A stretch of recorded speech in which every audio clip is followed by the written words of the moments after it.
ਸਤਿ ਸ਼੍ਰੀ ਅਕਾਲ। ਤੁਸੀਂ ਜੁੜੇ ਹੋਏ ਹੋ ਪੰਜਾਬੀ ਰੇਡੀਓ ਯੂਐਸਏ ਦੇ ਨਾਲ ਤੇ ਮੈਂ ਹਾਂ ਪ੍ਰਵੀਨ ਸ਼ਰਮਾ ਲੈ ਕੇ ਹਾਜ਼ਰ ਹਾਂ ਪ੍ਰੋਗਰਾਮ ਅਪਡੇਟ ਕੈਲੀਫੋਰਨੀਆ ਪ੍ਰੋਗਰਾਮ ਦੇ ਵਿੱਚ ਕਈ ਅਹਿਮ ਤੇ ਕਈ ਖਾਸ ਖਬਰਾਂ ਨੂੰ ਲੈ ਕੇ ਚਰਚਾ ਕਰਨ ਦੇ ਲਈ ਜੁੜ ਚੁੱਕੇ ਨੇ ਰਾਜਕਰਨਵੀਰ ਸਿੰਘ ਜੀ। ਰਾਜਕਰਨਵੀਰ ਸਿੰਘ ਜੀ, ਸਤਿ ਸ਼੍ਰੀ ਅਕਾਲ, ਸਵਾਗਤ ਹੈ। ਧੰਨਵਾਦ Praveen Sharma ji. Punjabi radio USA, Punjabi TV USA ਦੇਖ ਰਹੇ ਸੁਣ ਰਹੇ ਸਾਰੇ ਹੀ ਸਰੋਤਿਆਂ ਦਰਸ਼ਕਾਂ ਨੂੰ ਪਿਆਰ ਭਰੀ ਸਤਿ ਸ਼੍ਰੀ ਅਕਾਲ। ਅੱਜ 27 ਸਤੰਬਰ ਦਿਨ ਹੈਗਾ ਜੀ ਸ਼ੁੱਕਰਵਾਰ, ਸ਼ਾਮ ਦਾ ਅਪਡੇਟ ਕੈਲੀਫੋਰਨੀਆ ਲੈ ਕੇ ਹਾਜ਼ਰ ਹਾਂ। ਸਾਡੇ ਅੱਜ ਦੇ ਇਸ ਪ੍ਰੋਗਰਾਮ ਨੂੰ ਤੁਹਾਡੇ ਸਾਰਿਆਂ ਤੱਕ ਪਹੁੰਚਾਉਣ 'ਚ ਸਹਿਯੋਗ ਕਰਦੇ ਨੇ ਖਾਲਸਾ ਇੰਸ਼ੋਰੈਂਸ ਏਜੰਸੀ, ਜਿਨ੍ਹਾਂ ਦੇ ਕੋਲੋਂ ਹਰ ਇੱਕ ਤਰੀਕੇ ਦੀ ਇੰਸ਼ੋਰੈਂਸ ਤੁਸੀਂ ਕਰਵਾ ਸਕਦੇ ਹੋ। ਇੰਸ਼ੋਰੈਂਸ ਬਾਰੇ ਪਤਾ ਕਰਨ ਲਈ call 408-272-2500। Tirkiana immigration law firm, US immigration ਦਾ ਹੋਵੇ ਕਿਸੇ ਵੀ ਤਰੀਕੇ ਦਾ ਕੰਮ, call attorney J Tirkiana 415-909-0503। Gurbachan Singh Nagra Sacramento, Sarabjit Singh Kulwinder Kaur Dhoot, Surjit Singh Chahal Yuba City, Gurdev Singh Sohal Antelope, Sarabjit Singh Elko Nevada, Kamaljit Singh Daulatpuria Manteca, Bisla ਪਰਿਵਾਰ ਫਰੈਜ਼ਨੋ, ਕੁਲਦੀਪ ਸਿੰਘ ਸੰਘਾ, ਧਰਮ ਸਿੰਘ ਸੰਘਾ ਬੇਕਰਸਫੀਲਡ। ਇਹਨਾਂ ਸਾਰਿਆਂ ਦਾ ਧੰਨਵਾਦ। ਜੇ ਤੁਸੀਂ ਇਸ ਪ੍ਰੋਗਰਾਮ ਨੂੰ ਸਪਾਂਸਰ ਕਰਨਾ ਚਾਹੁੰਦੇ ਹੋ, ਸੰਪਰਕ ਕਰ ਸਕਦੇ ਹੋ 408-722-7698 ਦੇ ਉੱਤੇ। ਜੀ ਬਿਲਕੁਲ ਜੀ। ਅੱਜ ਦੀਆਂ ਖਬਰਾਂ ਦੇ ਵੱਲ ਚਲੀਏ ਤੇ ਗੱਲ ਕਰੀਏ ਹਰੀਕੇਨ ਹੈਲਨ ਦੇ ਬਾਰੇ, ਤਾਂ ਲਗਾਤਾਰ ਪੰਜਾਬੀ ਰੇਡੀਓ ਯੂਐਸਏ ਦੇ ਪ੍ਰੋਗਰਾਮਾਂ ਦੇ ਵਿੱਚ ਅਪਡੇਟ ਅਮਰੀਕਾ ਤੇ ਅਪਡੇਟ ਕੈਲੀਫੋਰਨੀਆ ਦੇ ਵਿੱਚ ਤੁਸੀਂ ਉਹਦੇ ਬਾਰੇ ਲਗਾਤਾਰ ਤੁਹਾਨੂੰ ਅਪਡੇਟ ਦੇ ਹੀ ਰਹੇ ਹਾਂ, ਸਾਂਝੀਆਂ ਕਰ ਹੀ ਰਹੇ ਹਾਂ। ਯੂਐਸ ਦੀਆਂ ਜਿਹੜੀਆਂ 4 ਸਟੇਟਾਂ ਨੇ ਸਦਰ ਈਸਟਰਨ ਦੇ ਇਲਾਕਿਆਂ ਦੇ ਵਿੱਚ, ਉਹਦੇ ਵਿੱਚ ਖਾਸੀ ਤਬਾਹੀ ਮਚਾਈ ਹੈ ਤੇ ਜਿਹੜਾ ਮੌਤਾਂ ਦਾ ਅੰਕੜਾ ਹੈ ਉਹ 40 ਨੂੰ ਪਾਰ ਕਰ ਚੁੱਕਿਆ ਹੈ। ਫਲੋਰੀਡਾ ਦੇ ਵਿੱਚ ਤਾਂ ਬਹੁਤ ਜ਼ਿਆਦਾ ਤਬਾਹੀ ਜਿਹੜਾ ਹਰੀਕੇਨ ਉਹਨੇ ਮਚਾਈ ਆ। ਦੱਸਿਆ ਜਾ ਰਿਹਾ ਕਿ ਤਕਰੀਬਨ ਇਸ ਟਾਈਮ 15 ਤੋਂ 26 ਬਿਲੀਅਨ ਦਾ ਜਿਹੜਾ ਪ੍ਰੋਪਰਟੀ ਡੈਮੇਜ ਆ ਉਹਦਾ ਅੰਦਾਜ਼ਾ ਲਾਇਆ ਜਾ ਰਿਹਾ ਤੇ ਕਈ ਇਲਾਕਿਆਂ ਦੇ ਵਿੱਚ ਜਿਹੜੀਆਂ ਹਵਾਵਾਂ ਦੀ ਗਤੀ ਹੈ ਹਲੇ ਵੀ ਉਹ 140 ਮੀਲਸ ਪਰ ਆਵਰ ਦੀ ਰਫ਼ਤਾਰ ਦੇ ਨਾਲ ਚੱਲ ਰਹੀਆਂ ਨੇ। ਬਹੁਤ ਸਾਰੇ ਇਲਾਕਿਆਂ ਦੇ ਵਿੱਚ ਮੌਸਮ ਦੀ ਜਿਹੜੀ ਮਾਰ ਕਰਕੇ ਰਾਹਤ ਕਾਰਜ ਜਿਹੜੇ ਨੇ ਉਹ ਕਰਨੇ ਔਖੇ ਨੇ। ਇਹਦੇ ਨਾਲ ਨਾਲ ਬਹੁਤ ਸਾਰੇ ਇਲਾਕੇ, ਜਿਵੇਂ ਸਦਰਨ ਜਾਰਜੀਆ ਦਾ ਕੁਝ ਇਲਾਕੇ ਨੇ ਜਿਨ੍ਹਾਂ ਦੇ ਵਿੱਚ ਇਸ ਟਾਈਮ ਜਿਹੜੇ ਹਸਪੀਟਲਸ ਨੇ ਉਹਨਾਂ ਦੀ ਵੀ ਜਿਹੜੀ ਬਿਜਲੀ ਆ ਉਹ ਗੁੱਲ ਹੋ ਚੁੱਕੀ ਹੈ, ਕਿਉਂਕਿ ਆਪਾਂ ਦੱਸਿਆ ਸੀਗਾ ਤੁਹਾਨੂੰ ਕਿ 4 ਮਿਲੀਅਨ ਲੋਕ ਜਿਹੜੇ ਨੇ, 40 ਲੱਖ ਲੋਕ ਜਿਹੜੇ ਨੇ ਉਹ ਇਸ ਟਾਈਮ ਬਿਜਲੀ ਦੀ ਜਿਹੜੀ ਗੁੱਲ ਹੋਣ ਦਾ ਜਿਹੜਾ ਉਹ ਸਾਹਮਣਾ ਕਰ ਰਹੇ ਨੇ। ਇਸੇ ਤਰ੍ਹਾਂ ਜੇਕਰ ਅੱਗੇ ਆਪਾਂ ਚੱਲੀਏ, ਫਲੋਰੀਡਾ ਦੇ ਕੁਝ ਰੂਰਲ ਜਿਹੜੇ ਇਲਾਕੇ ਨੇ ਉੱਥੇ ਬਹੁਤ ਜ਼ਿਆਦਾ ਕੁਝ ਜਿਹੜੇ ਨੇੜਲੇ ਇਲਾਕੇ ਨੇ, ਤੱਟੀ ਇਲਾਕੇ ਨੇ, ਨੇੜਲੇ ਇਲਾਕੇ ਨੇ, ਉਹਨਾਂ ਨੂੰ ਬਹੁਤ ਜ਼ਿਆਦਾ ਪ੍ਰਭਾਵ ਪਿਆ ਤੇ ਬਹੁਤ ਹੱਦ ਤੱਕ ਪ੍ਰਭਾਵਿਤ ਹੋਏ ਨੇ। ਇਸੇ ਤਰ੍ਹਾਂ ਜੇਕਰ ਆਪਾਂ ਗੱਲ ਕਰੀਏ ਯੂਨੀਕੋਈ ਕਾਉਂਟੀ ਜਿਹੜੇ ਹਸਪੀਟਲ ਆ, ਉੱਥੇ ਵੀ ਜਿਹੜੇ ਬਹੁਤ ਸਾਰੇ ਲੋਕ ਨੇ ਭਰਤੀ ਨੇ ਤੇ ਉਹ ਇਸ ਟਾਈਮ ਜਦੋਜਹਿਦ ਕਰ ਰਹੇ ਨੇ ਜ਼ਖਮੀ ਵੀ ਇਲਾਜ ਦੇ ਲਈ, ਕਿਉਂਕਿ ਬਿਜਲੀ ਦੀ ਬਹੁਤ ਵੱਡੀ ਪ੍ਰੋਬਲਮ ਹੈ। ਕਾਉਂਟੀ ਹਸਪੀਟਲ ਦੇ ਵੀ ਹੱਥ ਜਿਹੜੇ ਨੇ ਉਹ ਖੜੇ ਹੋ ਚੁੱਕੇ ਨੇ। ਨਾਰਥ ਕੈਰੋਲਾਈਨਾ ਦੀ ਜੇਕਰ ਗੱਲ ਕਰੀਏ ਤਾਂ ਇੱਥੇ ਵੀ ਇੱਕ ਜਿਹੜਾ ਸਿਟੀ ਆ ਉੱਥੋਂ ਬਹੁਤ ਵੱਡੀ ਗਿਣਤੀ ਦੇ ਵਿੱਚ ਲੋਕਾਂ ਨੂੰ ਐਵੈਕੂਏਟ ਕੀਤਾ ਗਿਆ। ਇਸੇ ਤਰ੍ਹਾਂ ਨਿਊਪੋਰਟ ਇਲਾਕਾ ਟਨੇਸੀ ਦਾ, ਉੱਥੋਂ 7000 ਤੋਂ ਵੱਧ ਲੋਕਾਂ ਨੂੰ ਜਿਹੜਾ ਉਹ ਐਵੈਕੂਏਟ ਕੀਤਾ ਗਿਆ, ਸੁਰੱਖਿਅਤ ਥਾਵਾਂ ਤੇ ਪਹੁੰਚਾਇਆ ਗਿਆ। ਸੋ 4 ਸਟੇਟਾਂ ਦੇ ਵਿੱਚ ਜਿਨ੍ਹਾਂ ਦੇ ਵਿੱਚ ਨੇਸ਼ ਕਾਉਂਟੀ ਹੈ ਜਾਂ ਹੋਰ ਨਾਰਥ ਕੈਰੋਲਾਈਨਾ ਜਾਂ ਹੋਰ ਜਿਹੜੇ ਇਲਾਕੇ ਨੇ, ਉਹਨਾਂ ਦੇ ਵਿੱਚ ਜਿਹੜਾ ਜਨਜੀਵਨ ਆ ਉਹ ਬਹੁਤ ਬੁਰੀ ਤਰ੍ਹਾਂ ਦੇ ਨਾਲ ਇਸ ਹਰੀਕੇਨ ਦੇ ਨਾਲ ਪ੍ਰਭਾਵਿਤ ਹੋਇਆ। ਜੀ ਬਿਲਕੁਲ। ਸੋ ਵੀਕਐਂਡ ਦੇ ਉੱਤੇ ਵੀ ਇਦਾਂ ਹੀ ਜਿਹੜਾ ਮਾਹੌਲ ਰਹਿਣ ਵਾਲਾ ਆ। ਬਿਜਲੀ ਹੋਰ ਵੀ ਕਈ ਲੋਕਾਂ ਦੀ ਗੁੱਲ ਹੋ ਸਕਦੀ ਆ, ਹਸਪਤਾਲਾਂ ਤੱਕ ਦੀ ਵੀ ਬਿਜਲੀ ਜਿਹੜੀ ਆ ਉਹ ਗੁੱਲ ਹੋਈ ਆ। ਤੇ ਜਿਹੜੇ ਲੋਕ ਖਾਸ ਕਰਕੇ ਜਿਹੜੇ ਟਰੱਕਰਸ ਉਸ ਇਲਾਕੇ ਵੱਲ ਨੂੰ ਜਾਣਗੇ, ਉਹ ਭਾਈ ਧਿਆਨ ਦੇ ਨਾਲ ਮੌਸਮ ਦਾ ਧਿਆਨ ਰੱਖ ਕੇ ਤੇ ਜਿਹੜੇ ਲੋਕ ਉੱਥੇ ਰਹਿ ਰਹੇ ਆ ਉਹ ਵਿਸ਼ੇਸ਼ ਧਿਆਨ ਜਿਹੜਾ ਉਹ ਰੱਖਣ। ਲੋੜ ਪੈਣ ਤੇ ਬਾਹਰ ਨਿਕਲੋ, ਨਹੀਂ ਤਾਂ ਆਪਣੇ ਆਪ ਨੂੰ ਵੀ ਸੇਫ ਰੱਖੋ, ਕਿਉਂਕਿ ਜੇ ਤੁਸੀਂ ਫਸਦੇ ਆ ਫਸਟ ਰਿਸਪੌਂਡਰਸ ਨੂੰ ਵੀ ਆਉਣਾ ਪੈਂਦਾ ਤੇ ਜੇ ਉਹ ਸੁਰੱਖਿਅਤ ਨਹੀਂ ਹੁੰਦੀ ਚੀਜ਼ ਤਾਂ ਉਹਨਾਂ ਦੀ ਵੀ ਜਾਨ ਨੂੰ ਜਿਹੜਾ ਉਹ ਖਤਰਾ ਬਣਦਾ ਹੈ। ਸੋ ਆਓ ਜਿਹੜਾ ਉਹ ਸਿਰ ਜੋੜ ਕੇ ਧਿਆਨ ਦੇ ਨਾਲ ਜਿਹੜਾ ਇਸ ਚੀਜ਼ ਨੂੰ ਕਰੀਏ ਤੇ ਬਾਕੀ ਜਿਹੜੀ ਕੋਈ ਜਿੰਨੀ ਮਦਦ ਕਰ ਸਕਦਾ ਆ ਇਹਨਾਂ ਦੇ ਲਈ ਉਹ ਜਿਹੜੀ ਉਹ ਜ਼ਰੂਰ ਮਦਦ ਕਰੇ, ਕਿਉਂਕਿ ਹਰੀਕੇਨ ਆ ਬਹੁਤ ਰਹੇ ਆ, ਨੈਚੁਰਲ ਡਿਜ਼ਾਸਟਰ ਬਹੁਤ ਆ ਰਹੇ ਨੇ ਤੇ ਉਹਦੇ ਨਾਲ ਮੁਲਕ ਦਾ ਵੀ ਸਰਮਾਇਆ ਜਿਹੜਾ ਉਹ ਫਰਕ ਪੈਂਦਾ। ਇਨਫਰਾਸਟਰਕਚਰ ਕਿੰਨਾ ਕੁ ਚਿਰ ਇਹ ਚੀਜ਼ਾਂ ਜ਼ਿਆਦਾ ਚੱਲਦਾ ਰਹੂਗਾ, ਇਹਦੇ ਤੇ ਜਿਹੜੇ ਪੋਲੀਟੀਸ਼ੀਅਨਸ ਆ ਉਹਨਾਂ ਨੂੰ ਵੀ ਧਿਆਨ ਦੇਣ ਦੀ ਲੋੜ ਆ। ਕਲਾਈਮੇਟ ਚੇਂਜ ਰੀਅਲ ਆ ਨਹੀਂ ਰੀਅਲ ਆ ਉਹ ਇੱਕ ਡਿਫਰੈਂਟ ਸਟੋਰੀ ਆ। ਉਹ ਮੰਨਦੇ ਆ ਨਹੀਂ ਮੰਨਦੇ ਉਹ ਵੱਖਰੀ ਗੱਲ ਆ ਲੋਕਾਂ ਦੀ, ਪਰ ਇਹ ਹੋ ਬਹੁਤ ਰਿਹਾ ਹੈ। ਇਹਦੇ ਲਈ ਆਪਾਂ ਨੂੰ ਤਿਆਰ ਕਿੱਦਾਂ ਰਹਿਣਾ। ਹੁਣ ਫੀਮਾ ਵਾਲੇ ਆ ਉਹ ਐਮਰਜੈਂਸੀ ਫੰਡਿੰਗ ਦੇ ਤਾਂ ਦਿੰਦੇ ਆ, ਪਰ ਇਹਨਾਂ ਨੂੰ ਬਾਰ-ਬਾਰ ਕਾਂਗਰਸ ਦੇ ਕੋਲੋਂ ਮੰਗਣੀ ਪੈਂਦੀ ਹੈ ਤੇ ਜੇ ਹੁਣ ਇਹੋ ਜਿਹੇ ਮੌਕਿਆਂ ਤੇ ਉਹ ਨਾ ਮਿਲੇ, ਉੱਧਰੋਂ ਗਵਰਨਮੈਂਟ ਸ਼ਟਡਾਊਨ ਦਾ ਰੌਲਾ ਪਈ ਜਾਂਦਾ ਹੋਵੇ ਤਾਂ ਫਿਰ ਹੋਰ ਵੀ ਜ਼ਿਆਦਾ ਔਖਾ ਕੰਮ ਹੋ ਜਾਂਦਾ। ਜਿਹੜੇ ਲੋਕ ਅਜਿਹਿਆਂ ਦੇ ਵਿੱਚ ਕੋਈ ਭੁਚਾਲ 'ਚ, ਕੋਈ ਹੜ੍ਹਾਂ ਦੇ ਵਿੱਚ, ਕੋਈ ਅੱਗਾਂ 'ਚ ਜਿਹੜਾ ਕੋਈ ਫਸਿਆ ਹੋਵੇ ਤਾਂ ਉਹ ਕਿਹਦੇ ਵੱਲ ਦੇਖੇ, ਉਹਦੇ ਲਈ ਬਹੁਤ ਔਖਾ ਬਣ ਜਾਂਦਾ ਆ। ਇੰਸ਼ੋਰੈਂਸ ਕੰਪਨੀਆਂ ਦਾ ਆਲਰੇਡੀ ਧੂੰਆਂ ਨਿਕਲਿਆ, ਉਹ ਤਾਂ ਆਲਰੇਡੀ ਇਹ ਚੀਜ਼ਾਂ ਕਰ ਨਹੀਂ ਰਹੇ। ਤੇ ਅਗਲੀ ਜਿਹੜੀ ਖਬਰ ਆ, ਗੱਲ ਕਰਦੇ ਜਾਈਏ, ਸਟੇਟ ਫਾਰਮ ਉਹ ਦੱਸ ਰਿਹਾ ਕੈਲੀਫੋਰਨੀਆ ਦੇ ਵਿੱਚ ਵੀ ਉਹ 1 ਮਿਲੀਅਨ ਪਾਲਿਸੀਜ਼, ਯਾਨੀ ਕਿ 10 ਲੱਖ ਜਿਹੜੀਆਂ ਘਰਾਂ ਦੀਆਂ ਪਾਲਿਸੀਜ਼ ਆ, ਉਹ ਅਗਲੇ 5 ਸਾਲਾਂ ਦੇ ਵਿੱਚ ਉਹ ਬੰਦ ਕਰਨ ਜਾ ਰਿਹਾ ਹੈਗਾ ਆ। ਇਸ ਮੌਕੇ ਉਹਨਾਂ ਦੇ ਕੋਲ 31 ਲੱਖ ਪਾਲਿਸੀਜ਼ ਨੇ ਤੇ ਉਹਨਾਂ ਨੂੰ ਘਟਾ ਕੇ ਉਹ 20 ਲੱਖ ਦੇ ਉੱਤੇ ਲੈ ਕੇ ਜਿਹੜਾ ਉਹ ਜਾਣਗੇ। ਸੋ 2028 ਤੱਕ ਸਟੇਟ ਫਾਰਮ ਜਿਹੜਾ ਆ ਉਹ ਇੱਧਰਲੇ ਪਾਸੇ ਨੂੰ ਵੱਧ ਰਿਹਾ ਹੈਗਾ ਆ। ਸੋ ਹਰਜੋਤ ਸਿੰਘ ਖਾਲਸਾ ਜੀ ਨੇ ਕਈ ਵਾਰ ਆਪਾਂ ਨੂੰ ਇਸ ਮਾਮਲੇ ਦੇ ਬਾਰੇ ਦੱਸਿਆ ਆ। ਕੈਲੀਫੋਰਨੀਆ ਡਿਪਾਰਟਮੈਂਟ ਆਫ ਇੰਸ਼ੋਰੈਂਸ ਦੇ ਪੱਤੇ ਵਿਕੇ ਪਏ ਆ। ਇਹਨਾਂ ਦੇ ਕੋਲ ਕੋਈ ਪਲਾਨ ਨਹੀਂ ਹੈਗਾ ਵੀ ਆਮ ਲੋਕਾਂ ਦੀ, ਜਿਨ੍ਹਾਂ ਦੀ ਘਰਾਂ ਦੀ ਇੰਸ਼ੋਰੈਂਸ ਦੁੱਗਣੀ ਤਿਗਣੀ ਜਿਹੜੀ ਹੋ ਚੁੱਕੀ ਆ, ਵੀ ਉਹਨਾਂ ਨੂੰ ਕਿਸ ਤਰੀਕੇ ਦੀ ਕੋਈ ਰਾਹਤ ਜਿਹੜੀ ਆ ਉਹ ਮਿਲੇ। ਮਈ 2023 ਤੋਂ ਬਾਅਦ ਦੇ ਵਿੱਚ ਸਟੇਟ ਫਾਰਮ ਨੇ ਕੈਲੀਫੋਰਨੀਆ ਦੇ ਵਿੱਚ ਕੋਈ ਵੀ ਨਵੀਂ ਜਿਹੜੀ ਹੋਮ ਇੰਸ਼ੋਰੈਂਸ ਪਾਲਿਸੀ ਜਿਹੜੀ ਉਹ ਨਹੀਂ ਲਿਖੀ ਹੈਗੀ, ਖਾਸ ਕਰਕੇ ਵਾਈਲਡ ਫਾਇਰ ਰਿਸਕ ਆ ਉਸ ਨੂੰ ਲੈ ਕੇ, ਤੇ ਕੰਸਟਰਕਸ਼ਨ ਕਾਸਟ ਜਿਹੜੀ ਮਹਿੰਗੀ ਹੋਈ ਆ ਉਸ ਤੋਂ ਆਪਣੇ ਆਪ ਨੂੰ ਜਿਹੜਾ ਉਹ ਬਚਾਉਣ ਦੀ ਜਿਹੜੀ ਉਹ ਖਾਤਰ। ਸੋ ਇਹ ਇਸ ਮੌਕੇ ਜਿਹੜਾ ਉਹ ਵੱਧ ਰਿਹਾ ਆ। ਇੰਸ਼ੋਰੈਂਸ ਕਮਿਸ਼ਨਰ ਕਹਿ ਰਹੇ ਆ 2025 ਤੱਕ ਉਹ ਕਹਿੰਦੇ ਵੀ ਅਸੀਂ ਓਪਨ ਹੋ ਜਾਾਂਗੇ, ਮਾਰਕੀਟ ਨੂੰ ਓਪਨ ਕਰਕੇ ਬੈਕਅਪ ਜਿਹੜਾ ਉਹ ਲੈ ਕੇ ਆਵਾਂਗੇ, ਤਾਂ ਜੋ ਨਵੀਆਂ ਪਾਲਿਸੀਜ਼ ਘੱਟ ਰੇਟ ਦੇ ਉੱਤੇ ਜਿਹੜੀਆਂ ਉਹ ਲਿਖੀਆਂ ਜਿਹੜੀਆਂ ਉਹ ਜਾ ਸਕਣ। ਪਰ ਕੰਪਨੀ ਨੇ ਆਲਰੇਡੀ ਜਿਹੜਾ ਉਹ ਦੱਸਿਆ ਜਿਨ੍ਹਾਂ ਦੀ ਕਵਰੇਜ ਜੁਲਾਈ ਦੇ ਵਿੱਚ ਸਟਾਰਟ ਹੋਣੀ ਸੀ ਸਟੇਟ ਫਾਰਮ ਦੀ, ਉਹਨਾਂ ਦੇ ਵਿੱਚੋਂ ਜਿਹੜੇ 72,000 ਜਿਹੜੀਆਂ ਪਾਲਿਸੀ ਹੋਲਡਰਸ ਆ, ਉਹਨਾਂ ਨੂੰ ਉਹ ਨਾਨ ਰੀਨਿਊ ਜਿਹੜਾ ਉਹ ਕਰਨ ਜਾ ਰਹੇ, ਯਾਨੀ ਕਿ ਉੱਥੇ ਖਤਮ ਕਰਨ ਜਾ ਰਹੇ ਆ। ਚਾਹੇ ਤੁਹਾਡੀ ਕਿਸੇ ਨੇ ਤੁਸੀਂ ਕਲੇਮ ਕੀਤਾ ਸੀ ਨਹੀਂ ਕੀਤਾ ਸੀ, ਡਜ਼ ਨਾਟ ਮੈਟਰ, ਉਹਨਾਂ ਨੇ ਉਹਨਾਂ ਘਰਾਂ ਦੀ ਜਿਹੜੀ ਇੰਸ਼ੋਰੈਂਸ ਆ ਹੁਣ ਨਹੀਂ ਕਰਨੀ।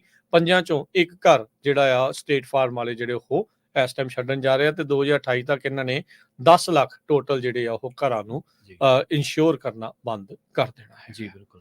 ਅਗਲੀ ਖਬਰ ਤੇ ਵੱਲ ਵਧੀਏ ਤੇ ਗੱਲ ਕਰੀਏ ਆਪਾਂ ਕੈਲੀਫੋਰਨੀਆ ਦੇ ਵਿੱਚ ਕ੍ਰਾਈਮ ਦੇ ਬਾਰੇ, ਕਿਉਂਕਿ ਅਕਸਰ ਹੀ ਆਪਾਂ ਕੈਲੀਫੋਰਨੀਆ ਦੇ ਵਿੱਚ ਵੱਧ ਰਹੇ ਕ੍ਰਾਈਮ ਦੀ ਗੱਲ ਕਰਦੇ ਹਾਂ, ਲੁੱਟਾਂ ਖੋਹਾਂ ਦੀ, ਤੇ ਸਮਾਲ ਬਿਜ਼ਨਸ ਜਿਨ੍ਹਾਂ ਨੂੰ ਨਿਸ਼ਾਨਾ ਬਣਾਇਆ ਜਾਂਦਾ, ਉਹਨਾਂ ਦੀ ਆਪਾਂ ਗੱਲ ਹਮੇਸ਼ਾ ਤੁਹਾਨੂੰ ਕਰਦੇ ਰਹੀਦਾ।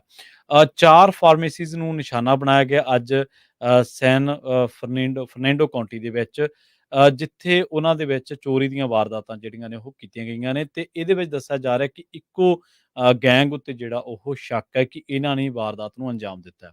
ਦੱਸਿਆ ਜਾ ਰਿਹਾ ਕਿ ਜਿਹੜੀ ਫਾਰਮੇਸੀ ਆ ਵੁੱਡਲੈਂਡ ਹਿਲਸ ਦੇ ਵਿੱਚ, ਤੇ ਹੋਰ ਜਿਹੜੇ ਇਲਾਕੇ ਨੇ, ਇੱਕ ਨਾਰਥ ਰਿਜ ਦੇ ਵਿੱਚ, ਤੇ ਜਿਹੜੀਆਂ 2 ਫਾਰਮੇਸੀਜ਼ ਨੂੰ ਨਿਸ਼ਾਨਾ ਬਣਾਇਆ ਗਿਆ ਸੀਨੋ ਇਲਾਕਿਆਂ ਦੇ ਵਿੱਚ। ਉੱਥੇ ਦੱਸਿਆ ਜਾ ਰਿਹਾ ਕਿ ਜਿਹੜੀ ਇਹ ਫਾਰਮੇਸੀ ਉਹਦਾ ਜਿਹੜਾ ਫਰੰਟ ਡੋਰ ਆ ਉਹਨੂੰ ਤੋੜਿਆ ਗਿਆ, ਤੇ ਉਸ ਤੋਂ ਬਾਅਦ ਉੱਥੇ ਚੋਰੀ ਦੀ ਵਾਰਦਾਤ ਨੂੰ ਅੰਜਾਮ ਦਿੱਤਾ ਗਿਆ। ਇੱਥੇ ਲਾਸ ਐਂਜਲਸ ਪੁਲਿਸ ਡਿਪਾਰਟਮੈਂਟ ਦੇ ਜਿਹੜੇ ਆਫੀਸਰਸ ਆ ਉਹ ਪਹੁੰਚ ਵੀ ਗਏ ਸੀਗੇ, ਤੇ ਪਰ ਉਹ ਉਹਨਾਂ ਜਿਹੜੇ ਚੋਰਾਂ ਨੂੰ ਉਹਨਾਂ ਨੂੰ ਫੜ ਨਹੀਂ ਸਕੇ। ਉਹ ਬਲੈਕ ਇੱਕ ਡੌਜ ਡਰੈਂਗੋ ਦੇ ਵਿੱਚ ਭੱਜਣ ਦੇ ਵਿੱਚ ਕਾਮਯਾਬ ਹੋ ਗਏ। ਹਾਲਾਂਕਿ ਲਾਸ ਐਂਜਲਸ ਪੁਲਿਸ ਡਿਪਾਰਟਮੈਂਟ ਦਾ ਇਹ ਕਹਿਣਾ ਹੈ, ਜਿਹੜੇ ਸਪੋਕਸਪਰਸਨ ਨੇ ਉਹਨਾਂ ਦੇ, ਕਿ ਅਸੀਂ ਉਹਨਾਂ ਦਾ ਪਿੱਛਾ ਵੀ ਕੀਤਾ, ਪਰ ਬਾਅਦ ਦੇ ਵਿੱਚ ਉਹ ਕਿੱਧਰ ਚਲੇ ਗਏ ਸਾਨੂੰ ਪਤਾ ਨਹੀਂ ਲੱਗਿਆ। ਬਹੁਤ ਸਾਰੀਆਂ ਜਿਹੜੀਆਂ ਵਾਰਦਾਤਾਂ ਨੇ ਲੰਘੇ ਦਿਨਾਂ ਦੇ ਵਿੱਚ ਲਾਸ ਐਂਜਲਸ ਦੇ ਵੱਖ-ਵੱਖ ਇਲਾਕਿਆਂ ਦੇ ਵਿੱਚ ਵਾਪਰੀਆਂ ਨੇ, ਜਿਨ੍ਹਾਂ ਦੇ ਵਿੱਚ ਚੋਰੀ ਦੀਆਂ ਵੱਡੀਆਂ ਜਿਹੜੀਆਂ ਵਾਰਦਾਤਾਂ ਨੇ ਉਹਨਾਂ ਨੂੰ ਅੰਜਾਮ ਦਿੱਤਾ ਗਿਆ।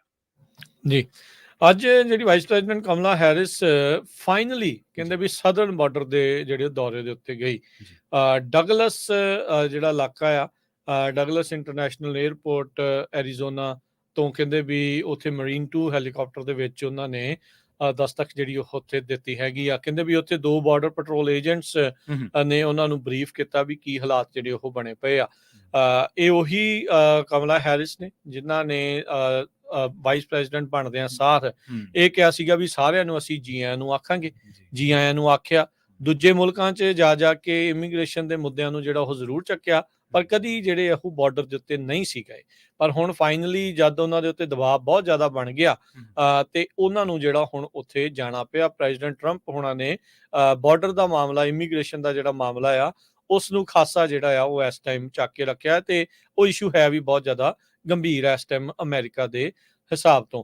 ਸੋ ਹੁਣ ਪਹਿਲੋਂ ਇਹਨਾਂ ਨੇ ਖੋਲ੍ਹ ਦਿੱਤੀ ਰੱਖੀ ਪ੍ਰਵੀਨ ਜੀ, ਤੇ ਫਿਰ ਹੁਣ ਇਹਨਾਂ ਨੇ ਬਾਅਦ ਦੇ ਵਿੱਚ ਸ਼ਿਕੰਜਾ ਬਹੁਤ ਹੀ ਜ਼ਿਆਦਾ ਜਿਹੜਾ ਉਹ ਕੱਸ ਦਿੱਤਾ। ਸੋ ਹੁਣ ਕਹਿੰਦੇ ਵੀ ਕਮਲਾ ਹੈਰਿਸ ਉੱਥੇ ਅਨਾਊਂਸ ਕਹਿੰਦੇ ਵੀ ਸ਼ਾਇਦ ਇਹ ਕਰਨਗੇ ਵੀ ਜਿਹੜਾ ਕ੍ਰੈਕਡਾਊਨ ਚੱਲ ਰਿਹਾ ਅਸਾਈਲਮ ਦੇ ਉੱਤੇ, ਵੀ ਉਸ ਨੂੰ ਉਹ ਲਗਾਤਾਰ ਉਸ ਨੂੰ ਉਸੇ ਤਰੀਕੇ ਦੇ ਨਾਲ ਬਰਕਰਾਰ ਰੱਖਣਗੇ ਜੇ ਉਹ ਵਾਈਟ ਹਾਊਸ ਦੇ ਵਿੱਚ ਜਿੱਤ ਕੇ ਪ੍ਰੈਜ਼ੀਡੈਂਟ ਬਣ ਜਾਂਦੇ ਹੈਗੇ ਆ। ਸੋ ਅਸਾਈਲਮ ਕਲੇਮਸ ਨੂੰ ਸਸਪੈਂਡ ਕਰਨ ਵਾਲੀ ਜਿਹੜੀ ਇਹਨਾਂ ਦੀ ਗੱਲ ਆ, ਉਹ ਉਸ ਦੇ ਵਿੱਚ ਜਿਹੜੀ ਉਹ ਚੱਲ ਰਹੀ ਹੈਗੀ ਆ। ਸੋ ਹੁਣ ਦੇਖੋ ਅੱਗੇ ਕੀ ਇਸ ਦੇ ਵਿੱਚ ਪ੍ਰਵੀਨ ਜੀ ਜਿਹੜਾ ਉਹ ਬਣਦਾ ਆ, ਪਰ ਇਵੈਂਚੁਅਲੀ ਇਹਨਾਂ ਨੂੰ ਜਿਹੜਾ ਹੁਣ ਉੱਥੇ ਬਾਰਡਰ ਦੇ ਉੱਤੇ ਜਿਹੜਾ ਉਹ ਜਾਣਾ ਪੈ ਗਿਆ ਹੈਗਾ ਆ। ਉਧਰ ਟਰੰਪ ਹੋਣਾ ਦੇ ਕੈਂਪੇਨ ਹਾਈਲਾਈਟ ਕਰ ਰਹੇ ਆ ਉਹਨਾਂ ਸਟੋਰੀਜ਼ ਨੂੰ, ਉਹਨਾਂ ਕਹਾਣੀਆਂ ਨੂੰ, ਜਿਸ ਦੇ ਵਿੱਚ ਅਨਡਾਕੂਮੈਂਟਡ ਮਾਈਗ੍ਰੈਂਟਸ ਦੇ ਦੁਆਰਾ ਲਿਆਂਦੀ ਗਈ ਫੈਂਟਨਲ ਜਾਂ ਉਹਨਾਂ ਦੇ ਦੁਆਰਾ ਜਿਹੜੇ ਇੱਥੇ ਦੇ ਅਮਰੀਕੀ ਲੋਕ ਆ ਉਹਨਾਂ ਦੀਆਂ ਜਿਹੜੀਆਂ ਮੌਤਾਂ ਹੋ ਰਹੀਆਂ ਆ, ਉਸ ਨੂੰ ਜਿਹੜਾ ਉਹ ਮੋਹਰੇ ਕਰਕੇ ਜਿਹੜਾ ਉਹ ਪੇਸ਼ ਕੀਤਾ ਜਾ ਰਿਹਾ ਹੈਗਾ ਆ। ਸੋ ਇਹ ਸਾਰਾ ਕੁਝ ਇਸ ਟਾਈਮ ਆਪਣੇ ਜਿਹੜੇ ਉਹ ਸਾਹਮਣੇ ਆ। ਤੇ ਕਹਿੰਦੇ ਵੀ ਉੱਥੇ ਇਹਨਾਂ ਨੇ ਇਹ ਵੀ ਗੱਲ ਕਰਨ ਦੀ ਜਿਹੜੀ ਉਹ ਕੋਸ਼ਿਸ਼ ਜਿਹੜੀ ਉਹ ਕੀਤੀ ਵੀ ਟਰੰਪ ਹੋਣਾ ਨੇ ਇਮੀਗ੍ਰੇਸ਼ਨ ਦੇ ਮੁੱਦੇ ਦੇ ਉੱਤੇ ਜਿਹੜਾ ਬਾਈਪਾਰਟੀਜ਼ਨ ਬਿੱਲ ਸੀਗਾ ਉਸ ਨੂੰ ਪਾਸ ਨਹੀਂ ਹੋਣ ਦਿੱਤਾ। ਪਰ ਹੁਣ ਦੇਖੋ ਵੀ ਲੋਕ ਉਸ ਗੱਲ ਨੂੰ ਕਿੰਨਾ ਕੁ ਹਜਮ ਜਿਹੜਾ ਉਹ ਕਰਦੇ ਆ। ਤੇ ਹਾਲ ਦੀ ਘੜੀ ਕਾਂਗਰਸ ਦੇ ਵਿੱਚ ਜਿਹੜਾ ਸ਼ਾਰਟ ਟਰਮ ਬਿੱਲ ਆ ਉਹ ਪਾਸ ਹੋ ਗਿਆ ਆ। ਗਵਰਨਮੈਂਟ ਸ਼ਟਡਾਊਨ ਹੋਣ ਤੋਂ ਜਿਹੜਾ ਉਸ ਦਾ ਬਚਾਅ ਹੋਇਆ ਆ। 20 ਦਸੰਬਰ ਤੱਕ ਜਿਹੜੀ ਸਰਕਾਰ ਆ ਉਹ ਹੁਣ ਚੱਲਦੀ ਰਹੇਗੀ। ਜੀ, ਅਗਲੀ ਖਬਰ ਦੇ ਵੱਲ ਵਧੀਏ ਤੇ ਗੱਲ ਕਰੀਏ ਲਾਸ ਐਂਜਲਸ ਕਾਉਂਟੀ ਰਜਿਸਟਰਾਰ ਦੇ ਉਸ ਬਿਆਨ ਦੇ ਬਾਰੇ, ਜਿਹਦੇ ਵਿੱਚ ਉਹਨਾਂ ਨੇ ਕਿਹਾ ਕਿ ਜਿਹੜੇ ਲਾਸ ਐਂਜਲਸ ਕਾਉਂਟੀ ਦੇ ਵੋਟਰਸ ਨੇ ਉਹਨਾਂ ਨੂੰ ਛੇਤੀ ਹੀ ਜਿਹੜੇ ਕੈਂਡੀਡੇਟਸ ਹੈ ਜਾਂ ਇਸ਼ੂਜ਼ ਨੇ ਉਹਨਾਂ ਦੇ ਬਾਰੇ ਜਿਹੜਾ ਗਾਈਡ ਆ ਉਹਨਾਂ ਨੂੰ ਜ਼ਰੂਰ ਮਿਲ ਜੂਗਾ। ਜਿਹੜੇ ਸੈਂਪਲ ਬੈਲਟਸ ਆ ਉਹ ਛੇਤੀ ਹੀ ਉਹਨਾਂ ਨੂੰ ਪਹੁੰਚਾ ਦਿੱਤੇ ਜਾਣਗੇ। ਉਹਨਾਂ ਨੇ ਕਿਹਾ ਕਿ ਜਿਹੜੇ ਉਹ ਮੇਲਿੰਗ ਦੇ ਵਿੱਚ ਉਹ ਕੰਮ ਸ਼ੁਰੂ ਕਰਨ ਜਾ ਰਹੇ ਨੇ, ਇਹਦਾ ਮੇਲਿੰਗ ਦੇ ਦੁਆਰਾ ਭੇਜਣ ਦਾ ਫਰਾਈਡੇ ਨੂੰ। ਤੇ ਉਹ ਕਹਿੰਦੇ ਕਿ ਜਿਹੜਾ ਵੀ ਰਜਿਸਟਰ ਵੋਟਰ ਆ ਉਹਨੂੰ ਅਸੀਂ ਕੋਸ਼ਿਸ਼ ਕਰ ਰਹੇ ਹਾਂ ਕਿ ਛੇਤੀ ਤੋਂ ਛੇਤੀ ਜਿਹੜਾ ਉਹ ਰਿਸੀਵ ਕਰ ਲਵੇ ਆਪਣੀ ਮੇਲ ਦੇ ਥਰੂ ਇਹਨੂੰ, ਜਿਹੜੇ ਵੀ ਉਹਦੇ ਸੈਂਪਲ ਬੈਲਟ ਨੇ। ਤੇ ਨਾਲ ਹੀ ਉਹਨਾਂ ਨੇ ਕਿਹਾ ਕਿ ਜਿਹੜੀਆਂ ਇਹਦੇ ਬਾਰੇ ਕਿਤਾਬਚਾ ਜਿਹਨੂੰ ਆਪਾਂ ਕਹਿ ਦਿੰਦੇ ਹਾਂ, ਉਹਦੇ ਵਿੱਚ ਇਹ ਵੀ ਇਨਫੋਰਮੇਸ਼ਨ ਹੋਊਗੀ ਕਿ ਵੋਟ ਕਿਵੇਂ ਕਰ ਸਕਦੇ ਆ ਤੇ ਕਿੱਥੇ ਕਰ ਸਕਦੇ ਆ। ਤੇ ਨਾਲ ਕੈਂਡੀਡੇਟਸ ਜਿਹੜੇ ਹੋਣਗੇ ਉਹਨਾਂ ਦੇ ਵਿੱਚ ਜਿਹੜੇ ਕੀ ਇਲੈਕਸ਼ਨ ਦੇ ਜਿਹੜੇ ਮੁੱਦੇ ਨੇ ਜਾਂ ਮੇਜ਼ਰ ਨੇ, ਜਿਹੜੇ ਉਹ ਬੈਲਟ ਮੇਜ਼ਰ ਨੇ ਜਿਹੜੇ, ਉਹਨਾਂ ਦੇ ਉੱਤੇ ਬਾਰੇ ਵੀ ਜਾਣਕਾਰੀ ਜਿਹੜੀ ਆ ਉਹ ਹੋਊਗੀ। ਔਨਲਾਈਨ ਜਿਹੜਾ ਉਹ ਦੱਸਦੇ ਆ ਕਿ ਜਿਹੜੇ ਰਜਿਸਟਰ ਵੋਟਰ ਨੇ ਉਹ ਸੰਡੇ ਅਕਤੂਬਰ 6 ਤੋਂ ਬਾਅਦ ਇਹਨਾਂ ਨੂੰ ਅਵੇਲੇਬਲ ਕਰ ਸਕਣਗੇ ਔਨਲਾਈਨ ਵੀ। ਤੇ ਜਿਹੜੇ ਵੋਟਾਂ ਨੂੰ ਬਾਏ ਮੇਲ ਕਰਨਾ ਚਾਹੁੰਦੇ ਨੇ ਉਹ ਜਿਹੜੇ ਉਹਨਾਂ ਨੂੰ ਜਿਹੜੇ ਬੈਲਟ ਆ ਉਹ ਤਕਰੀਬਨ ਅਕਤੂਬਰ 3 ਨੂੰ ਭੇਜ ਦਿੱਤੇ ਜਾਣਗੇ, ਯਾਨੀ ਕਿ ਉਦੋਂ ਤੱਕ ਕੰਮ ਜਿਹੜਾ ਉਹ ਮੁਕੰਮਲ ਕਰ ਲਿਆ ਜਾਊਗਾ। ਆਪਾਂ ਦੇਖਿਆ ਕਿ ਡੈਮੋਕ੍ਰੇਟ ਪਾਰਟੀ ਵੱਲੋਂ ਵਾਈਸ ਪ੍ਰੈਜ਼ੀਡੈਂਟ ਕਮਲਾ ਹੈਰਿਸ ਤੇ ਰਿਪਬਲਿਕਨ ਵੱਲੋਂ ਪ੍ਰੈਜ਼ੀਡੈਂਟ ਡੋਨਾਲਡ ਟਰੰਪ ਜਿਹੜੇ ਨੇ ਇਸ ਟਾਈਮ ਰੇਸ ਦੇ ਵਿੱਚ ਨੇ। ਤੇ ਉੱਥੇ ਨਾਲ ਹੀ ਕਹਿੰਦੇ ਕਿ ਉਹ ਜਿਹੜੇ ਹੋਰ ਲਾਸ ਐਂਜਲਸ ਕਾਉਂਟੀ ਦੇ ਵਿੱਚ ਜਿਹੜੇ ਹੋਰ ਡਿਪਾਰਟਮੈਂਟ ਨਹੀਂ, ਜਿਹੜੀ ਹੋਰ ਲੋਕਲ ਬਾਡੀ ਦੀਆਂ ਜਿਹੜੀਆਂ ਚੋਣਾਂ ਨੇ ਉਹਨਾਂ ਦੇ ਬਾਰੇ ਵੀ ਉਹ ਕਹਿੰਦੇ ਜਿਹੜਾ ਕਿਤਾਬਚਾ ਉਹ ਵੋਟਰਾਂ ਨੂੰ ਛੇਤੀ ਤੋਂ ਛੇਤੀ ਅਸੀਂ ਮੁਹੱਈਆ ਕਰਵਾ ਦਿਆਂਗੇ।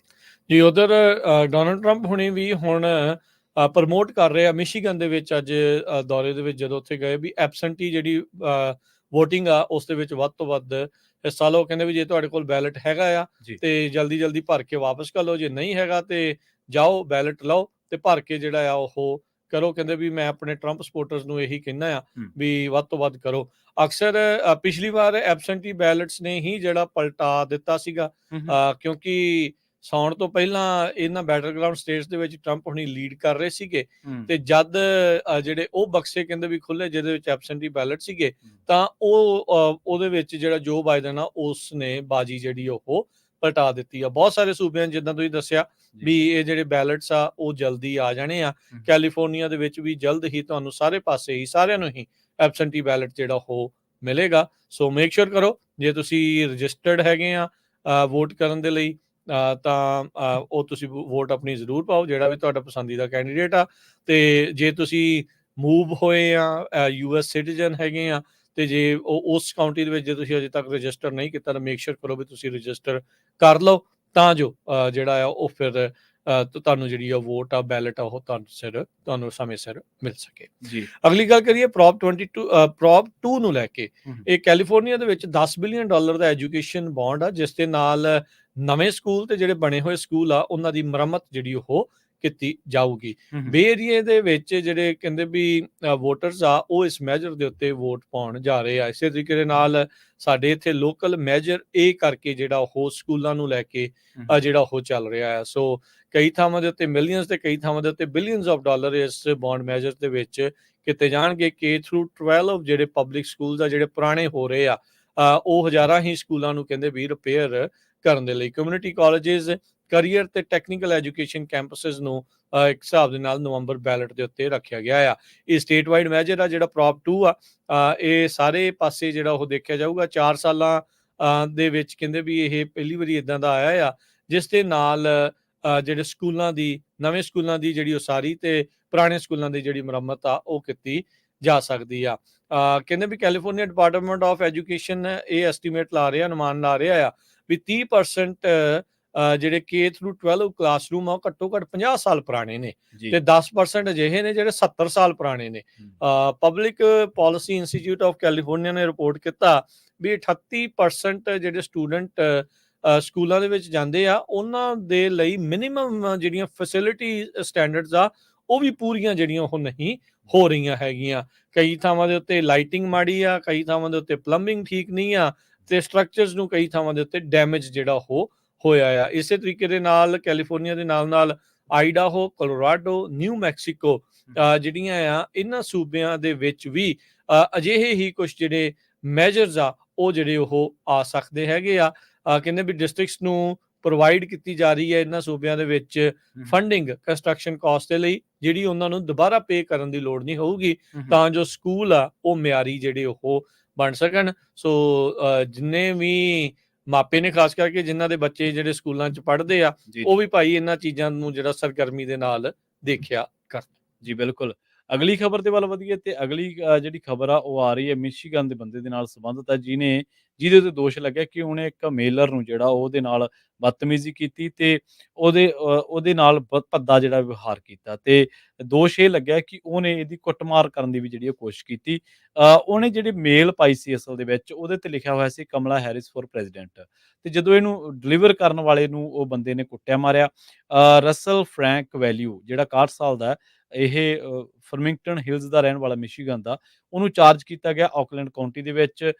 ਜਿਹੜੇ ਆਕਲੈਂਡ ਮਿਸ਼ੀਗਨ ਪ੍ਰੋਸੀਕਿਊਟਰ ਨੇ ਕੈਰਨ ਡੀ ਮੈਕਡੋਨਲ, ਉਹਨਾਂ ਨੇ ਕਿਹਾ ਕਿ ਉਹਨੇ ਇੱਕ ਮੇਲ ਕੈਰੀਅਰ ਦੇ ਨਾਲ ਜਿਹੜਾ ਉਹਦੇ ਨਾਲ ਬਦਤਮੀਜ਼ੀ ਨਾਲ ਉਹ ਬੰਦਾ ਪੇਸ਼ ਆਇਆ ਤੇ ਉਹਦੇ ਨਾਲ ਉਹਨੇ ਖਿੱਚ-ਤੂ ਕੀਤੀ ਜਾਂ ਉਹਦੀ ਧੂਆ-ਘੜੀਸੀ ਕੀਤੀ, ਕਹਿ ਸਕਦੇ ਹਾਂ ਪੰਜਾਬੀ ਦੇ ਵਿੱਚ। ਅਸਲ ਦੇ ਵਿੱਚ ਹੋਇਆ ਕੀ ਸੀਗਾ ਕਿ ਜਦੋਂ ਉਹਦੇ ਘਰ ਦੇ ਵਿੱਚ ਮੇਲ ਗਈ ਤਾਂ ਉਸ ਮੇਲ ਤੇ ਲਿਖਿਆ ਸੀਗਾ ਕਿ Harris for president, Kamala Harris for president. ਪਰ ਜਦੋਂ ਇਹ ਬੰਦੇ ਨੇ ਉਹ ਪੜ੍ਹੀ ਤਾਂ ਉਹਨੇ, ਚਲੋ ਕਈ ਵਾਰੀ ਆਪਾਂ ਮੇਲ ਪੜ੍ਹਦੇ ਹਾਂ ਤੇ ਆਪਾਂ ਸੁੱਟ ਵੀ ਦਿੰਦੇ ਹਾਂ ਜਾਂ ਉਹਨੂੰ ਟਰੈਸ਼ ਕਰ ਦਿੰਦੇ ਹਾਂ ਮੇਲ ਨੂੰ, ਜਿਹੜੀ ਆਪਣੇ ਕੰਮ ਦੀ ਨਹੀਂ। ਇਸ ਬੰਦੇ ਨੇ ਸੋਚਿਆ ਕਿ ਸ਼ਾਇਦ ਇਹ ਬੰਦਾ ਪਰਸਨਲੀ ਇਹ ਚੀਜ਼ ਨੂੰ ਹੱਲਾਸ਼ੇਰੀ ਦੇ ਰਿਹਾ ਕਿ ਕਮਲਾ ਹੈਰਿਸ ਫॉर ਪ੍ਰੈਜ਼ੀਡੈਂਟ। ਇਹਨੇ ਕਮਲਾ ਹੈਰਿਸ ਨੂੰ ਵੀ ਜਿਹੜੀਆਂ ਗਾਲਾਂ ਕੱਢੀਆਂ, ਉਹਦੇ ਬਾਰੇ ਬਹੁਤ ਮੰਦਾ ਚੰਗਾ ਬੋਲਿਆ। ਔਨੇਅਰ ਆਪਾਂ ਉਹ ਸ਼ਬਦ ਵਰਤਣ ਤੋਂ ਗੁਰੇਜ਼ ਕਰਾਂਗੇ ਤੇ ਨਾਲ ਹੀ ਉਹ ਜਿਹੜਾ ਮੇਲ ਡਿਲੀਵਰ ਕਰਨ ਵਾਲਾ ਬੰਦਾ ਸੀ ਉਹਦੇ ਨਾਲ ਵੀ ਜਿਹੜਾ ਇਹ ਭੱਦੇ ਵਿਵਹਾਰ ਦੇ ਵਿੱਚ ਪੇਸ਼ ਆਇਆ। ਹੁਣ ਇਹਨੂੰ ਜਿਹੜਾ ਉਹ ਚਾਰਜ ਕੀਤਾ ਗਿਆ ਇਹਨਾਂ ਦੋਸ਼ਾਂ ਦੇ ਤਹਿਤ। ਦੱਸਿਆ ਗਿਆ ਹੈ ਕਿ ਉਹਨੂੰ ਆਉਣ ਵਾਲੇ ਟਾਈਮ ਦੇ ਵਿੱਚ ਸੀਰੀਅਸ ਜਿਹੜੇ ਚਾਰਜਸ ਨੇ ਉਹਨਾਂ ਦਾ ਸਾਹਮਣਾ ਕਰਨਾ ਪਊਗਾ ਤੇ ਜੇਕਰ ਉਹ ਇਹਨਾਂ ਮਾਮਲਿਆਂ ਦੇ ਵਿੱਚ ਦੋਸ਼ੀ ਸਾਬਤ ਹੁੰਦਾ ਤਾਂ ਉਹਨੂੰ 2 ਸਾਲ ਜੇਲ੍ਹ ਦੇ ਵਿੱਚ ਕੱਟਣੇ ਪੈਣਗੇ ਤੇ $5000 ਦਾ ਜੁਰਮਾਨਾ ਵੀ ਜਿਹੜਾ ਉਹ ਹੋ ਸਕਦਾ। ਇਹ ਦੱਸਿਆ ਗਿਆ ਜਿਹੜਾ ਹੁਣ ਰਿਲੀਜ਼ ਕੀਤਾ ਗਿਆ ਪ੍ਰੈਸ ਰਿਲੀਜ਼ ਉਹਦੇ ਵਿੱਚ 93 ਜਿਹੜਾ ਚਾਰਜ ਤੋਂ ਪਹਿਲਾਂ ਜਿਹੜਾ ਉਹਨੂੰ ਪਨਿਸ਼ ਹੋਊਗਾ ਉਹ 93 ਦਿਨ ਉਹਨੂੰ ਜੇਲ੍ਹ ਦੇ ਵਿੱਚ ਗੁਜ਼ਾਰਨੇ ਪੈਣਗੇ ਤੇ $500 ਦਾ ਜਿਹੜਾ ਫਾਈਨ ਆ ਉਹ ਵੀ ਪੇ ਕਰਨਾ ਪਊਗਾ। ਜੀ, ਕੈਲੀਫੋਰਨੀਆ ਨੇ ਅਧਿਕਾਰਤ ਤੌਰ ਦੇ ਉੱਤੇ ਗੁਲਾਮੀ ਦੇ ਲਈ, ਸਲੇਵਰੀ ਦੇ ਲਈ ਤੇ ਕਾਲੇ ਮੂਲ ਦੇ, ਸਿਆਹ ਮੂਲ ਦੇ ਲੋਕਾਂ ਦੇ ਕੋਲੋਂ, ਅਮਰੀਕਨ ਦੇ ਕੋਲੋਂ ਮਾਫੀ ਮੰਗੀ ਆ। ਕੱਲ ਗਵਰਨਰ ਗੈਵਿਨ ਨਿਊਸਮ ਨੇ ਇੱਕ ਅਜਿਹੇ ਹੀ ਕਾਨੂੰਨ ਦੇ ਉੱਤੇ ਸਾਈਨ ਕੀਤਾ। ਆਪਣੇ ਗਵਾਂਢੀ ਮੁਲਕ ਕੈਨੇਡਾ ਦੇ ਵਿੱਚ ਵੀ ਕਾਮਾਗਾਟਾ ਮਾਰੂ ਦੇ ਜਿਹੜੇ ਪਹੁੰਚੇ ਸੀਗੇ ਸਿੱਖ, ਉਹਨਾਂ ਨੂੰ ਉੱਥੇ ਨਾ ਉਤਰਨ ਦੇਣ ਤੋਂ ਲੈ ਕੇ ਫਿਰ ਮਾਫੀ ਮੰਗੀ ਗਈ ਸੀ ਕੁਝ ਸਾਲ ਪਹਿਲਾਂ ਤੇ ਉੱਥੇ ਦੇ ਜਿਹੜੇ ਟ੍ਰਾਈਬਲ ਲੋਕ ਆ ਉਹਨਾਂ ਕੋਲੋਂ ਵੀ ਟਰੂਡੋ ਹੋਣਾ ਨੇ ਮਾਫੀ ਮੰਗੀ ਸੀ। ਸੋ ਉਦਾਂ ਦੀ ਹੀ ਤਰਜ਼ ਦੇ ਉੱਤੇ ਕਾਲੇ ਮੂਲ ਦੇ ਨਿਵਾਸੀਆਂ ਦੇ ਕੋਲੋਂ ਕੈਲੀਫੋਰਨੀਆ ਨੇ ਜਿਹੜੀ ਆ ਉਹ ਹੁਣ ਮਾਫੀ ਮੰਗੀ ਆ। ਉਹ ਕਹਿੰਦੇ ਵੀ ਜਿਹੜਾ ਕੈਲੀਫੋਰਨੀਆ ਆ ਆਪਣੀ ਜ਼ਿੰਮੇਵਾਰੀ ਨੂੰ ਅਸੈਪਟ ਕਰਦਾ ਆ, ਮੰਨਦਾ ਆ ਵੀ ਅਸੀਂ ਜਿਹੜਾ ਰੋਲ ਨਿਭਾਇਆ ਸੀਗਾ ਸਲੇਵਰੀ ਦੇ ਵਿੱਚ, ਜਿੱਥੇ ਇੱਥੇ ਕਾਲੇ ਮੂਲ ਦੇ ਲੋਕਾਂ ਨੂੰ ਗੁਲਾਮ ਬਣਾ ਕੇ ਜਿਹੜਾ ਉਹ ਰੱਖਿਆ ਜਾਂਦਾ ਸੀਗਾ ਤੇ ਰੇਸ਼ੀਅਲ ਡਿਸਪੈਰਿਟੀਜ਼ ਜਿਹੜੀਆਂ ਉਹ ਬਣਦੀਆਂ ਰਹੀਆਂ। ਕੈਲੀਫੋਰਨੀਆ ਦੇ ਜਿਹੜੇ ਗਵਰਨਰ ਆ ਨਿਊਸਮ, ਉਹਨਾਂ ਨੇ ਜਿਹੜਾ ਉਹ ਕਿਹਾ, ਕਹਿੰਦੇ ਵੀ ਦਹਾਕਿਆਂ ਬੱਧੀ ਹੁਣ ਕੰਮ ਹੋਇਆ ਆ। ਕੈਲੀਫੋਰਨੀਆ ਨੇ ਇੱਕ ਕਦਮ ਇਸ ਵਿੱਚ ਅੱਗੇ ਵਧਾਇਆ ਆ ਵੀ ਜਿਹੜੇ ਨਾ ਇਨਸਾਫੀਆਂ ਹੋਈਆਂ ਆ ਉਸ ਦੀ ਜ਼ਿੰਮੇਵਾਰੀ ਆਪਣੇ ਸਿਰ ਲਈ ਹੈਗੀ ਆ। ਕੈਲੀਫੋਰਨੀਆ ਦਾ ਜਿਹੜਾ ਪਹਿਲਾ ਸੰਵਿਧਾਨ ਜੋ ਕਿ 1849 ਦੇ ਵਿੱਚ ਪਾਸ ਹੋਇਆ ਸੀ, ਉਹਦੇ ਵਿੱਚ ਸੀਗਾ ਵੀ ਕੈਲੀਫੋਰਨੀਆ ਦੇ ਵਿੱਚ ਸਲੇਵਰੀ, ਗੁਲਾਮੀ ਕਿਸੇ ਵੀ ਹਾਲਤ ਵਿੱਚ ਨਹੀਂ ਜਿਹੜੀ ਆ ਉਹ ਟੋਲਰੇਟ ਕੀਤੀ ਜਾਊਗੀ, ਨਹੀਂ ਜਿਹੜੀ ਉਹ ਸਹੀ ਜਾਵੇਗੀ। ਸੋ ਇਵੈਂਚੁਅਲੀ ਜਿਹੜਾ ਆ ਇੱਥੇ ਇਹ ਸਾਰਾ ਕੁਝ ਗੈਰ ਕਾਨੂੰਨੀ ਜਿਹੜਾ ਉਹ ਕਰ ਦਿੱਤਾ ਗਿਆ ਸੀ ਤੇ ਹੁਣ ਮਾਫੀ ਮੰਗੀ ਆ। ਆਪਾਂ ਕੱਲ ਵੀ ਗੱਲ ਕਰ ਰਹੇ ਸੀਗੇ ਵੀ ਇੱਕ ਅਜਿਹੇ ਕਾਨੂੰਨ ਨੂੰ ਉਹਨਾਂ ਨੇ ਉਦਾਂ ਵੀਟੋ ਕਰ ਦਿੱਤਾ ਜਿਸ ਦੇ ਵਿੱਚ ਉਹਨਾਂ ਦੀ ਜ਼ਮੀਨ ਜਾਇਦਾਦ ਆ ਉਸ ਨੂੰ ਵਾਪਸ ਕਰਨ ਦੀ ਜਿਹੜੀ ਗੱਲ ਸੀਗੀ, ਕਹਿੰਦੇ ਵੀ ਇਦਾਂ ਦੀ ਆਪਣੇ ਕੋਲ ਏਜੰਸੀ ਹੈ ਨਹੀਂ ਤੇ ਇਹ ਚੀਜ਼ ਹੋ ਨਹੀਂ ਸਕਣੀ। ਤੇ ਜਿਹੜੀ ਇੱਕ ਰੈਪਰੇਸ਼ਨ ਕਮੇਟੀ ਬਣਾਈ ਸੀ ਜਿਹੜੀ ਉਹਨਾਂ ਨੇ ਸਲਾਹ ਦਿੱਤੀ ਸੀ, ਉਹ ਵੀ ਜਿਹੜੀ ਉਹ ਕਿਸੇ ਤਣ ਪੱਤਣ ਜਿਹੜੀ ਉਹ ਨਹੀਂ ਲੱਗੀ। ਹਾਂ, ਮਾਫੀ ਜਿਹੜੀ ਇਹਨਾਂ ਨੇ ਹੁਣ ਜ਼ਰੂਰ ਅਧਿਕਾਰਤ ਤੌਰ ਦੇ ਉੱਤੇ ਕਾਨੂੰਨੀ ਰੂਪ ਦੇ ਵਿੱਚ ਜਿਹੜੀ ਉਹ ਮੰਗ ਲਈ ਹੈਗੀ। ਜੀ ਤੇ ਆ ਆਪਣਾ ਖਬਰਾਂ ਦਾ ਜਿਹੜਾ ਸਮਾਂ ਰਾਜਕਰਮਜੀਤ ਸਿੰਘ ਜੀ ਉਹ ਵੀ ਸਮਾਪਤੀ ਵਾਲੀ ਹੈ ਜੀ। ਜੀ ਬਿਲਕੁਲ, ਜਾਂਦੇ ਆਪਾਂ ਦੱਸਦੇ ਜਾਂਦੇ ਆ ਵੀ ਕੀ ਚੱਲ ਰਿਹਾ ਆ ਬਾਜ਼ਾਰ ਦੇ ਵਿੱਚ। ਤੇ ਡਾਓ ਜੋਨ ਅੱਜ 138 ਪੁਆਇੰਟ ਵੱਧ ਕੇ ਜਿਹੜਾ 42,313 ਤੇ ਬੰਦ ਹੋਇਆ। S&P 7 ਪੁਆਇੰਟ ਘਟ ਕੇ 5738। ਨੈਸਡੈਕ 71 ਪੁਆਇੰਟ ਘਟ ਕੇ 18,120। ਸੋਨੇ ਦਾ ਭਾਅ $2,681 ਪ੍ਰਤੀ ਆਉਂਸ। ਕੱਚੇ ਤੇਲ ਦੀ ਕੀਮਤ $69 ਪ੍ਰਤੀ barrel. 10-year yield 3.75%। Crypto currency 'ਚ ਬਿਟਕੋਇਨ 65,734 ਤੇ ਇਥੀਰੀਅਮ 2698 $US ਦੇ ਬਰਾਬਰ ਚੱਲ ਰਿਹਾ ਹੈ। ਜੀ ਬਿਲਕੁਲ, ਇਸੇ ਤਰ੍ਹਾਂ ਜੇਕਰ ਕਰੰਸੀ ਦੀ ਗੱਲ ਕਰਦੇ ਚੱਲੀਏ ਤਾਂ ਅੱਜ ਇੱਕ $US ਦੀ ਕੀਮਤ ਕੈਨੇਡਾ ਦੇ $1 ਤੇ 35 ਸੈਂਟ ਦੇ ਬਰਾਬਰ, ਇੰਡੀਆ ਦੇ $83.72 ਦੇ ਬਰਾਬਰ ਤੇ ਪਾਕਿਸਤਾਨ ਦੇ $277.70 ਦੇ ਬਰਾਬਰ ਇੱਕ $US ਦੀ ਕੀਮਤ ਰਹੀ ਹੈ। ਜੀ ਇੱਥੇ ਸਾਡੇ ਪ੍ਰੋਗਰਾਮ ਦੀ ਸਮਾਪਤੀ। ਮੇਰੇ ਰਾਜਕਰਮਜੀਤ ਸਿੰਘ ਵੱਲੋਂ ਤੇ ਪ੍ਰਵੀਨ ਸ਼ਰਮਾ ਵੱਲੋਂ ਸਭ ਨੂੰ ਪਿਆਰ ਭਰੀ ਨਿੱਘੀ ਸਤਿ ਸ੍ਰੀ ਅਕਾਲ। ਜਿੰਨੇ ਵਾਸਤੇ ਰਹੋ, ਹੱਸਦੇ ਖੇਡਦੇ ਰਹੋ, ਸੁਣਦੇ ਰਹੋ, ਦੇਖਦੇ ਰਹੋ ਪੰਜਾਬੀ ਰੇਡੀਓ USA।